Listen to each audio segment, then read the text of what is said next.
From the Journal Tribune from the year 1991. Runo Johnson and the Great Bowling Caper. In what has turned into the biggest bowling brouhaha in New England since Miss Minnie Barden threatened to lose her corset and enter a men's candlepin tournament in Boston 75 years ago, Runo Kingpin Johnson is demanding bonus strikes stricken from the sport. And Runo will spare no expense to get his message across. He's voiced his case so many times, it is said his name alone elicits a cold sweat from 10-pin balls.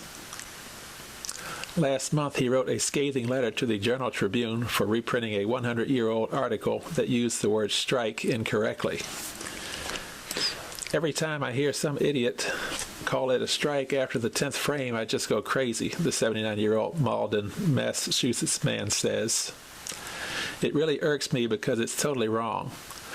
They obviously don't know the game the way I do. Runo is on a roll, and the bowling world will never be the same. In 32 years of announcing bowling on television, no one has ever complained about my calling strikes after the 10th frame except for Mr. Johnson, says Don Gillis, a candlepin television announcer in Massachusetts and the main target of Runo's ire. He's just plain stubborn. Like a dog with a bone in his mouth, he just won't let go. The truth is, Runo knows bowling, and well, he should.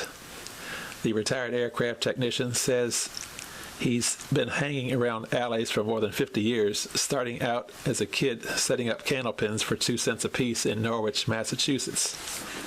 He says he learned early and correctly that when you knock down 10 pins with the first ball in the first 10 frames, it's a strike. Knock down 10 pins with any bonus balls, it's a 10.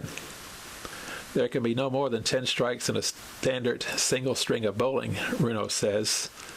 Guys like Channel 5's Don Gillis don't know what they're talking about.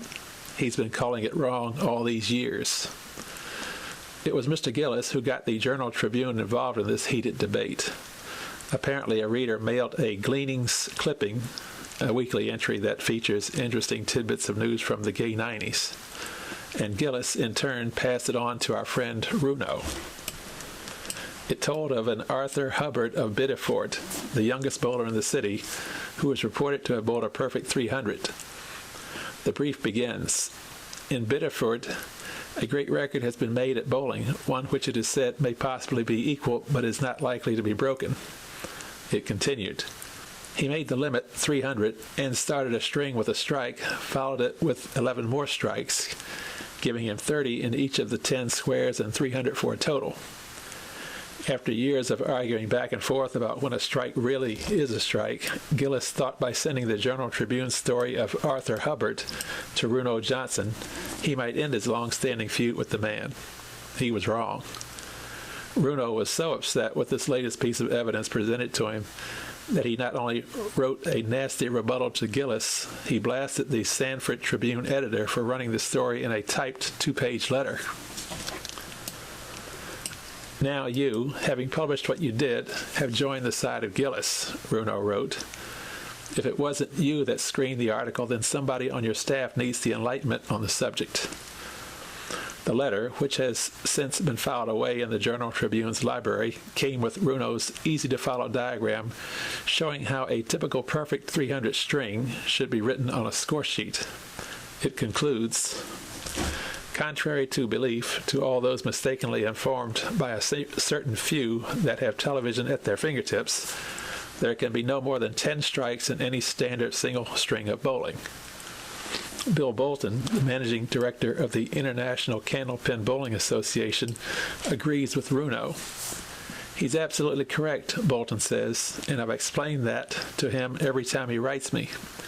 In fact, because of Mr. Johnson, I made it a point to bring it up at our last ICBA meeting in Bangor in October, and everyone there agreed with Mr. Johnson too.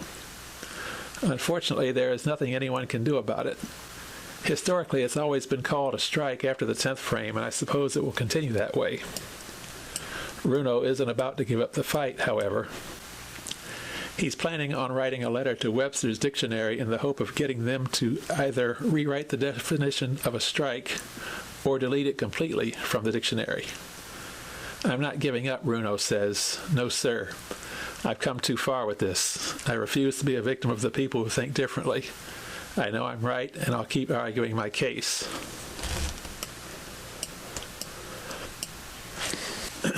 A final footnote to the bonus strike controversy.